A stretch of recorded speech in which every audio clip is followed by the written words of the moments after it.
Right. But Senator, you also got an email, you said? May email din po? May email daw sa opisina ko, pangalan foreigner.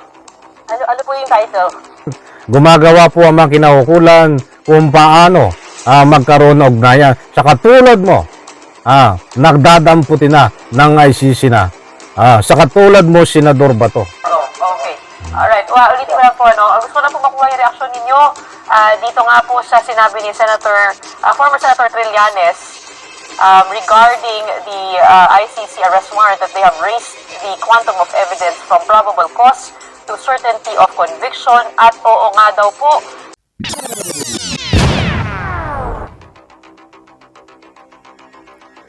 Alright, welcome back to my YouTube channel. I'm Andy's Vlog. Nako, ay matindi ho ito.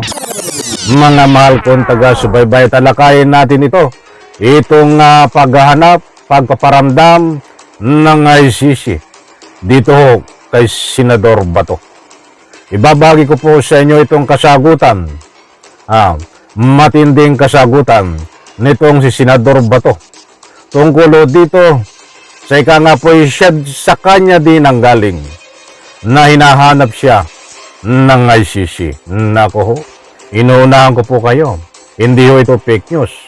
Mga mahal kong taga-subaybay, ibabahagi ko sa inyo itong paghahanap ng ICC dito kay Senador Bato. Ano na nga ba ang latest update? Dito ho, sa kaso ng ICC, nitong mga sangkot dito.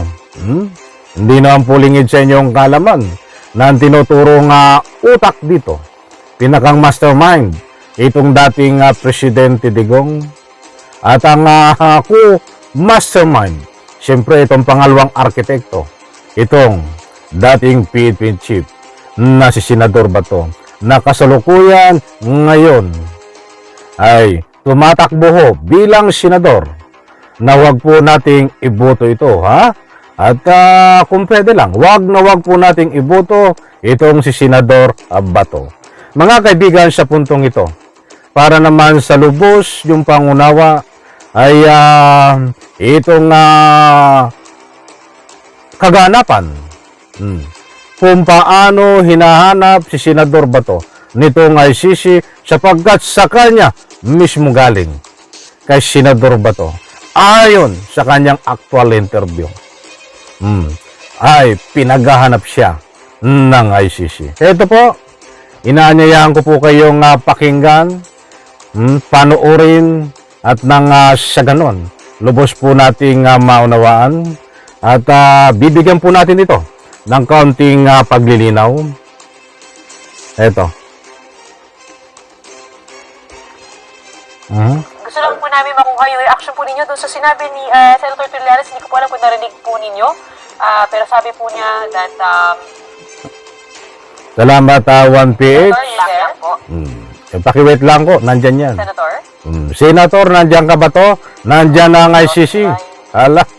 Nagtago na si Senador Bato hinahanap ng ICC. Kaya nawala. There you go. Okay. Alright. Well, ulitin ko lang po, gusto ko na po makuha yung reaction ninyo.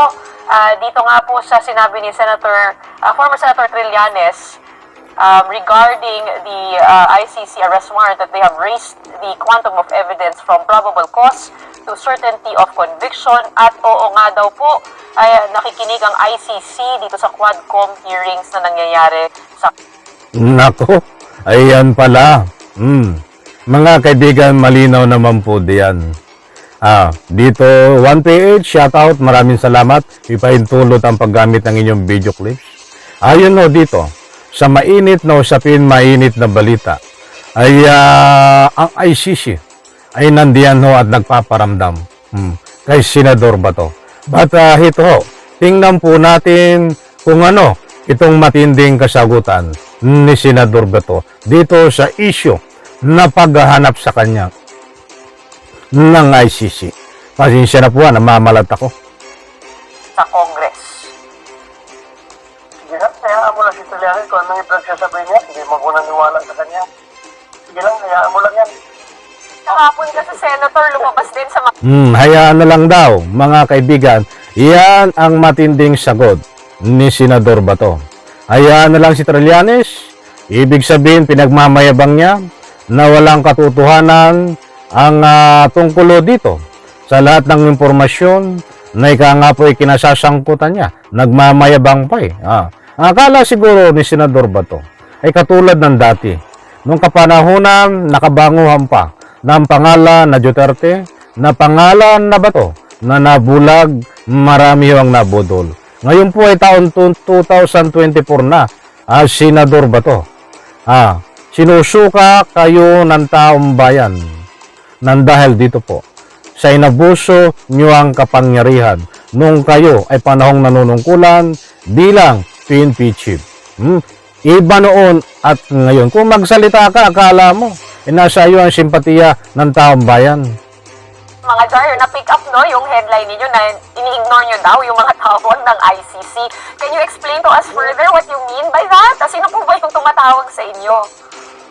Ewan ko baka mga tao ni Trillanes yun, inutosan niya na magkukunwari na ICC ba, na mag-interview sa amin. Pero paano nyo malalaman yun, Sen, pag di nyo naman sinagot yung tawag? Baka naman writer. Narinig na yung accent eh. Narinig European daw. Ano po yung narinig ninyo? Alam nyo, yung nagpadala ng email, wala namang walang heading, basta gumagamit na ng pangalan ng mga pupuri niya, gulo na pangalan, sounding European. Maliwanag po. Itong mga sinasabi ni Senador Bato. Tandaan po natin, mga mahal kong taga-subaybay, itong mga pinapakalat na taktika, strategy ito ni Bato.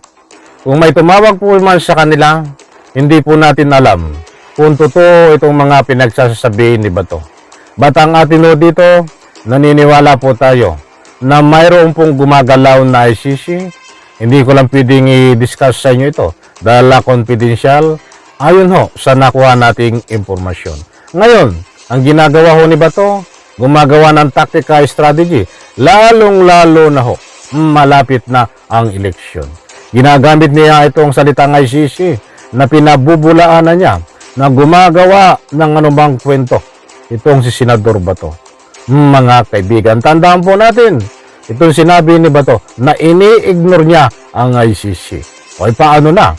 Pag nandyan na ang katotohanan, na ika nga po'y, yung malapit na siyang, ika nga po'y damputin, sapagkat mayroon po tayong pinag-aawakan na mga pangako, ng mga kinaukulan, na mayroon pong access sa external, sa internal, sa loob ng ICC. Hindi ko lang pwedeng sabihin po sa inyo ang full details.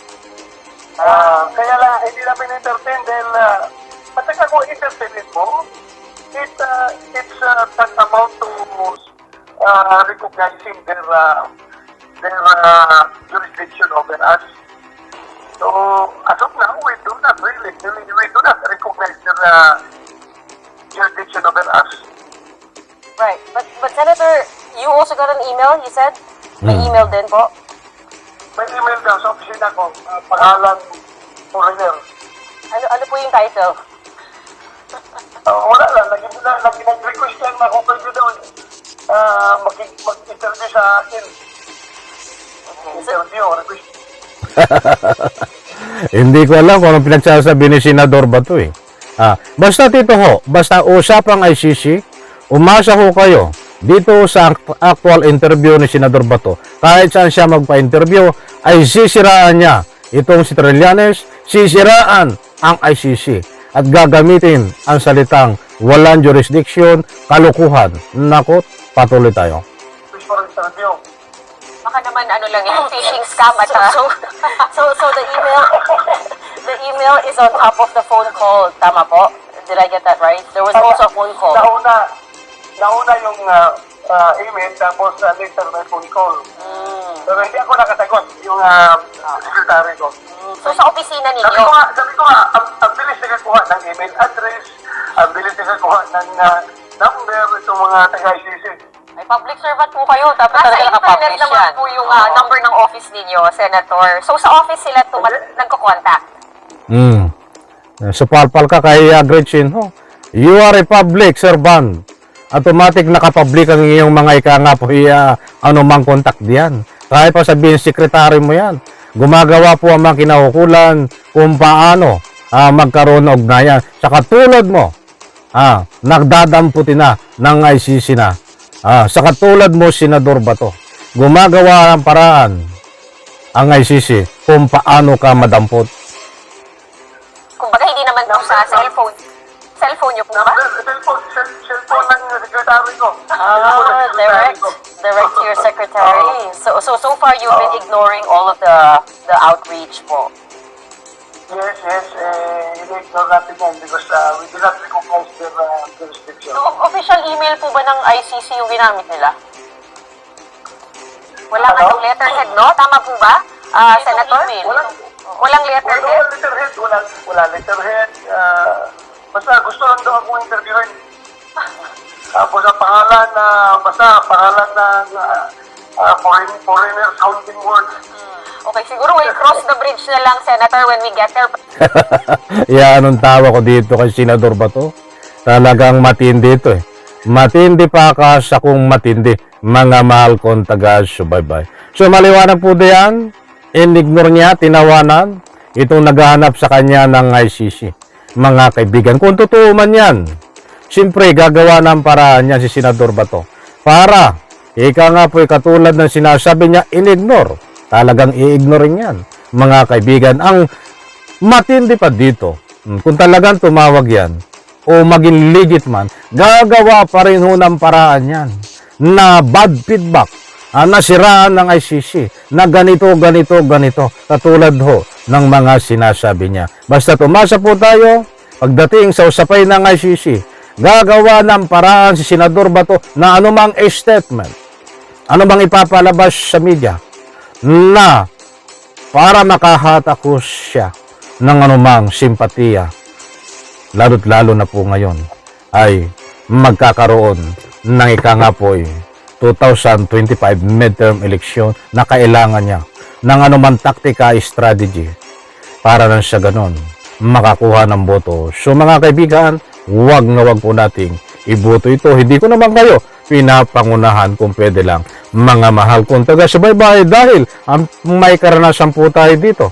Ang pinagsisilbihan lang nito ay hindi po ang taong bayan, bagkus si Duterte at itong si Kibuloy, mga mahal kong taga-subaybay. Maliwanag po, tumawag ang ICC sa kanya, ayon sa kanya, siya ang nagbulgar, hinahanap siya, inignore niya.